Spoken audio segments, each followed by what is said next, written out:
Hey everyone, it's Shelly, and I am so sad to not be with you all this Wednesday. But I'm so glad that you're gathering in your small group's backyard together in different places, but we're still gathered together. And I am just so grateful. And I wish that I was with you all. I miss you so much. I am in school this week, and it is rough.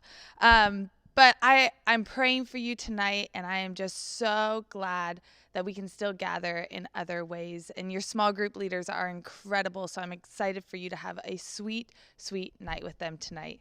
Well, tonight we're finishing the gospel story, and we're talking about what the end of our story looks like. And when I was thinking about the end of our story, it sort of gives me goosebumps. And when I think of different things that gives me goosebumps, it's really good movies. Like the feel good movies, the movies where there's an underdog and they come out on top, or their story is redeemed, or they're given a new identity. And I love them. Like, in all honesty, I am a total sap when it comes to movies. Like, I love movies that make me cry.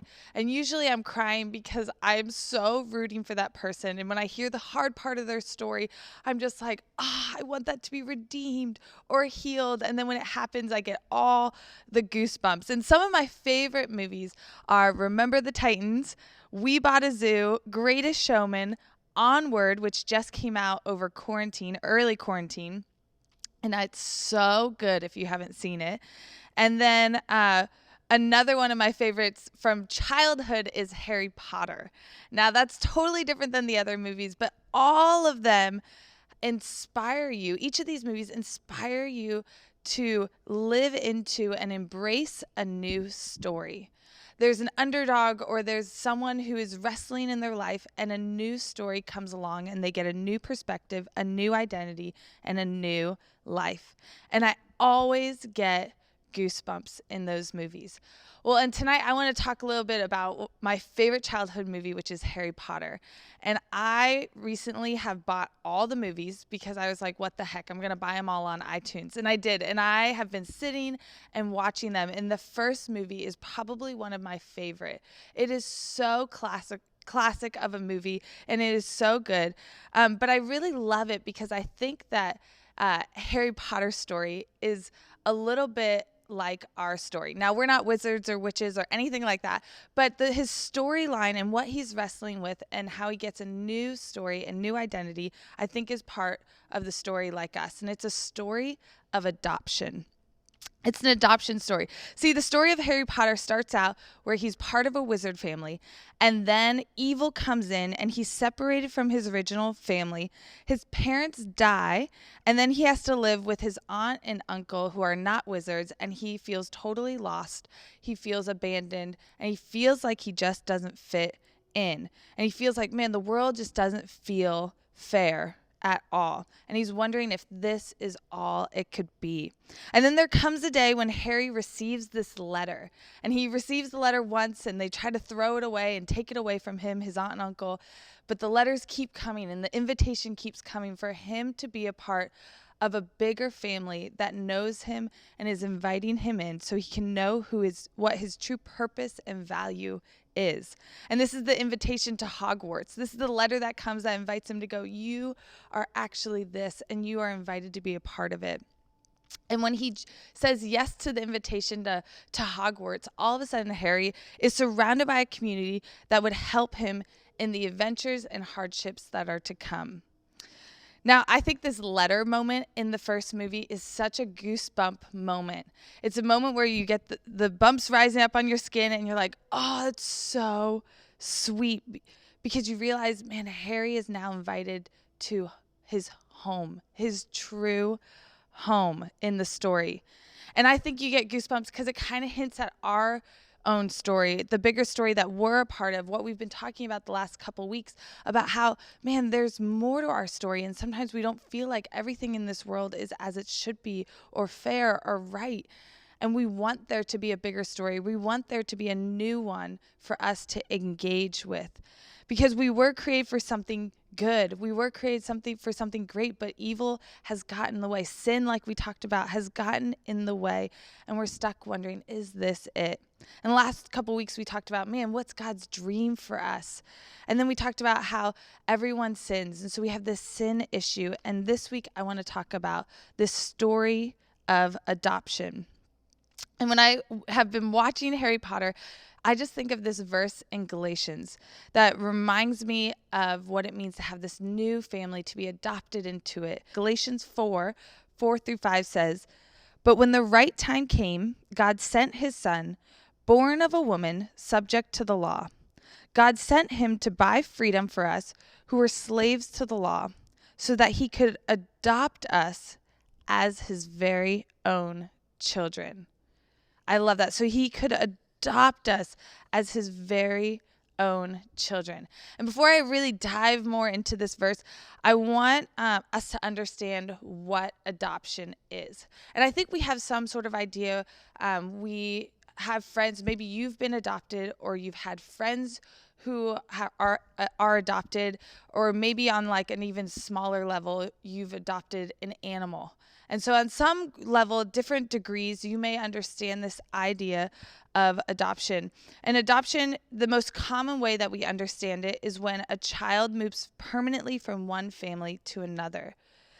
And it's this really intimate thing. And it's hard and it's challenging, but it's also beautiful. And adoption, it's costly and risky because it costs money to adopt. Someone who's choosing to adopt, they give up things in their life to love someone. They give up things in their life to love this child, to love this person, and to bring them into their family. And they may not know all the history of what has happened in their life and why they're in this situation, but the parents choose them and say, man, I want to love you forever, and I want you to be a part of my life. And it's not always an easy transition, especially for the child. There's a lot that's going on. It can be totally hard, but it is worth it because they are now entering a family that says that they love them so much. And the benefits totally outweigh the cost. So this new child is now theirs. They deeply love them, and they are part of the family. They have this new identity, this new last name, and this new parents that are going to care for them and promise to do that for them. Now, I personally, I only have like a few touch points with adoption. Ben and I, we adopted a dog named Missy, and she is so sweet. We adopted her at 7. She's now 11. And when we adopted her, we found out that she had heartworm. And heartworm, it's pretty serious what they have to do to get rid of it, and it costs a lot of money. But when we saw her and when we fell in love with her, we said, man, that is so worth it to us. The joys of her being in our family, the joys of her being with us was worth whatever it would cost to have her be healthy, healed, and a part of our family. And that's like the little bit of that I personally had with adoption. But I have a mentor who was my mentor in high school, and her husband couldn't have kids. They couldn't have kids. They tried for so many years, and eventually they felt like, man, I think God's calling us to adoption. And over the years now, over the last 10 years, they've adopted 6 kids. 6 kids. They have no biological kids. They're all adopted. And when you talk to them about adoption, they look at this as the story of God. They're like, they've always been a part of our family. We knew that they are always our kids. They are ours. We love them and care for them. And they invited them into their family, and they're fully in. And I love watching this family on Instagram. I love checking in on them and hearing how they're growing and getting older. And they're like, oh, this one's just like their dad. This one's just like their mom. And like they have fully embraced, and they are fully in their family. And so when we talk about this adoption, you may have different stories, may have different pictures or ideas, but I want you to imagine just someone entering into a new family and getting a new identity. So when we talk about this with our story with God, we say, man, why did Jesus come? Why did he come? for us. And the past couple weeks, we talked about God's intentions for us was to have an intimate relationship with him, to fully know our purpose and belonging and value. But then sin came into our world, into our story, and we talked about how then we tend to miss the mark and we feel separated from God and we forget who we are and God's great love for us. And so now we're bonded to things that are not of God. We think that we have to prove ourselves in other ways and find our identity in other things and engage in things that make us look cool because we feel like that's what we have to do. But this verse in Galatians said, God sent his son to buy freedom for us.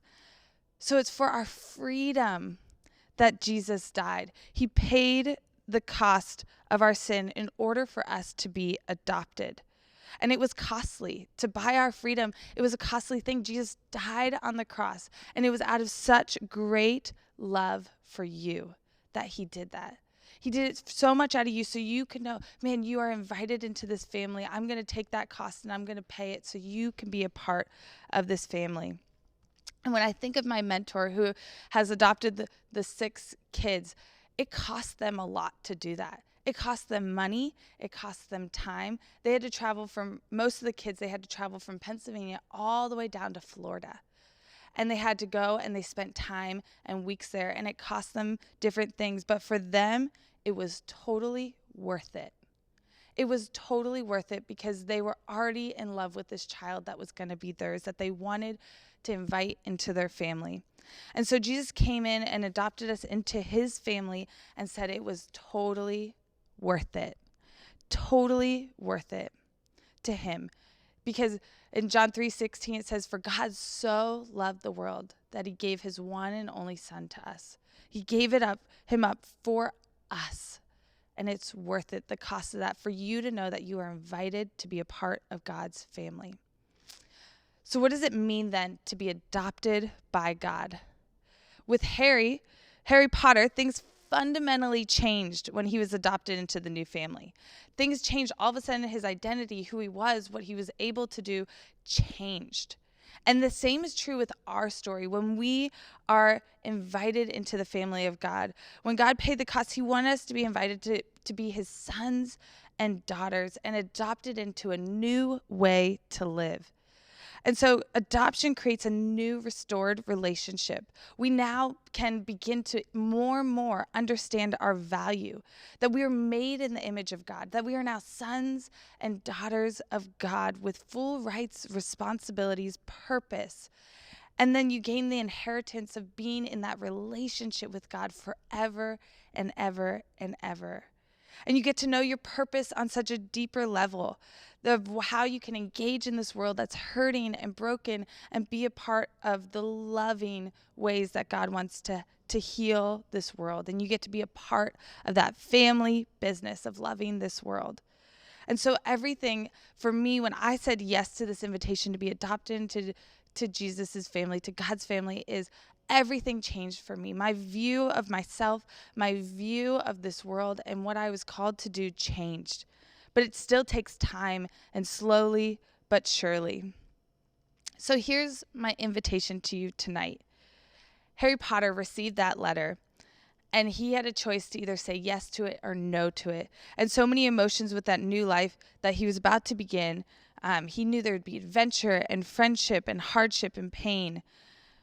And he had to choose if he wanted to do that or not. And he chose yes, and he got to do alongside his new adopted family that he was invited to. And our story, like we've been saying, is so similar, but with Jesus.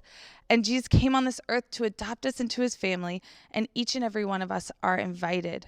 But we get to choose whether we're going to accept that invitation or not. That's totally our choice.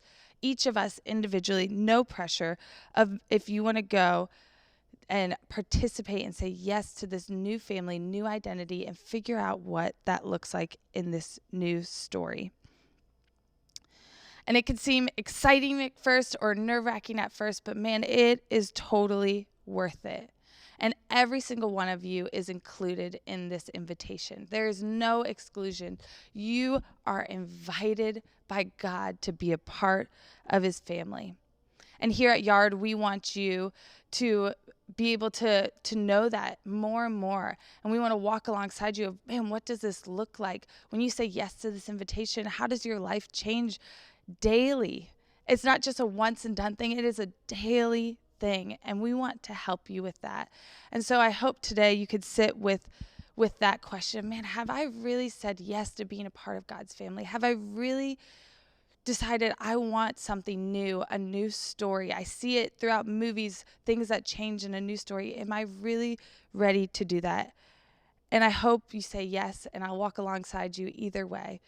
But tonight you're going to talk a little bit more about that with your small groups and wrestle through that and try to understand this idea of being adopted into the family of God.